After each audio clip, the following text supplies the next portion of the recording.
আল্লাহর রাসূল সাল্লাল্লাহু আলাইহি ওয়াসাল্লাম একদিন বেশ কয়েকজন সাহাবীকে নিয়ে গল্প করছিলেন।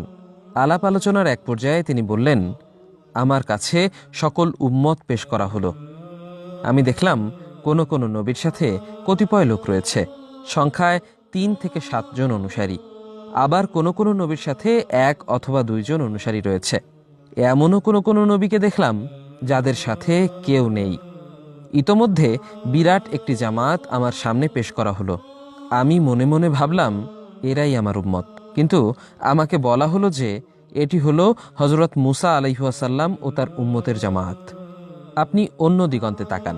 অতঃপর আমি সেদিকে তাকাতেই আরও একটি বিরাট জামাত দেখতে পেলাম। আমাকে বলা হলো যে এরা হলো আপনার উম্মত, আর তাদের সঙ্গে রয়েছে এমন ৭০,০০০ লোক যারা কোনো হিসাব ও আজাব ছাড়াই বেহেশতে প্রবেশ করবে। এই কথা বলে তিনি উঠে গেলেন। উঠে গিয়ে তিনি নিজ বাসায় প্রবেশ করলেন। এদিকে উপস্থিত সাহাবায়ে কেরাম সেই বেহেশতি লোকদের ব্যাপারে বিভিন্ন আলোচনা শুরু করে দিলেন। সবাই বুঝতে চেষ্টা করছেন কারা সেই সব ভাগ্যবান লোক যারা বিনা আজাব ও হিসাবে জান্নাতে প্রবেশ করবেন।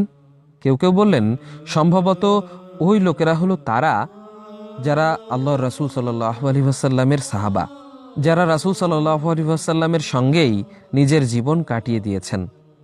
তারাই হয়তো সেই পরম সৌভাগ্যের অধিকারী। কিছু কিছু সাহাবা বললেন, বরং সম্ভবত ওরা হলো তারা যারা ইসলামে জন্মগ্রহণ করেছে এবং আল্লাহর সাথে কাউকে শরিক করেনি।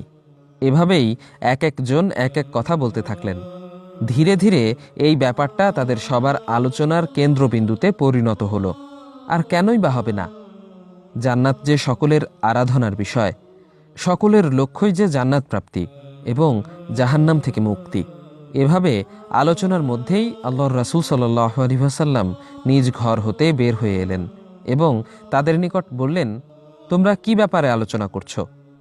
তারা ব্যাপার খুলে বললে তিনি বললেন, ওরা হলো তারা যারা ঝাড়ফুঁক করে না, ঝাড়ফুঁক করায় না এবং কোনো জিনিসকে অশুভ লক্ষণ মনে করে না, বরং তারা কেবল আল্লাহর প্রতি ভরসা রাখে।